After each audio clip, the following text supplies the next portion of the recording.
AP CM YS Jagan గారిపై TDP కార్యకర్తల దాడి.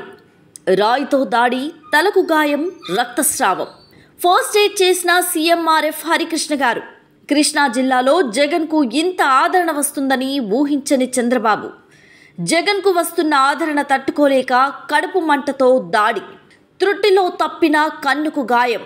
ఓటమి భయంతో ఉక్రోషంతో రగిలిపోతున్న చంద్రబాబు అండ్ కో. మొన్నే జగన్ను ఏం చేస్తానో నీకు చూపిస్తా అంటూ చంద్రబాబు వార్నింగ్. నేడు రాయితో దాడి. మేమంతా సిద్ధం యాత్రకు వస్తున్న ప్రజాదరణను చూసి ఓర్వలేక విజయవాడలో జగనన్న బస్సుపై ఉండగా అన్నపై దాడి చేయించిన చంద్రబాబు. నువ్వు నీచుడివని తెలుసు, మరి ఇంత నీచుడివని తెలియదు చంద్రబాబు.